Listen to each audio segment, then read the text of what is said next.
Breaking down what this union news means to inmates in federal prison. Hi, I'm Kyle from federalprisontipscom.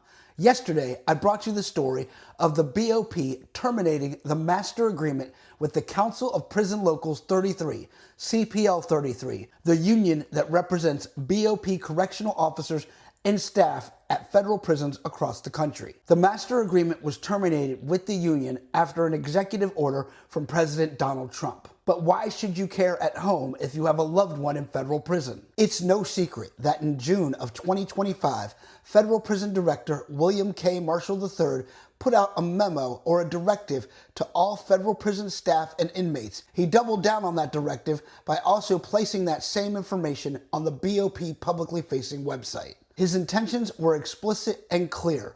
Inmates in federal prison that are FSA or First Step Act eligible and SCA eligible were to have the maximum of those awards, and those awards stacked on top of each other for the maximum benefit to the inmate, provided that they've been following the rules and free of disciplinary infractions. This will result in several thousand inmates being released from federal prison on their statutory maximum home confinement eligibility date. Since 2022, when inmates started going home from federal prison under First Step Act, all of the inmates have been participating in this programming to earn those benefits, as Congress outlined in Public Law 115-391. However, the union put hindrance on any big change in the BOP by having to give permission to the directors and the executives before rolling out such an order. It's the reason that under 50 of the federal prisons across the country are actually following those directives today. In a memo that Director Marshall published yesterday in regards to this union announcement, he said that he sympathizes with unions,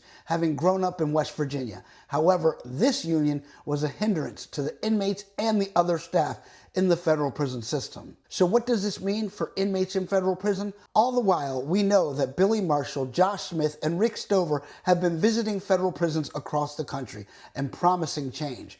Change is coming to some federal prisons, but not all. And now they expect more of the prisons to fall in line because they don't have to wait for the union. In other words, this should be a welcome announcement for people that have a loved one in federal prison, because hopefully this will mean that things will be done correctly. What do you think? Sound off in the comments. At federalprisontipscom, we help the justice impacted navigate the federal prison system, from indictment to reentry and everywhere in between. If you or a loved one is in federal prison or facing federal prison, please like, share, and subscribe.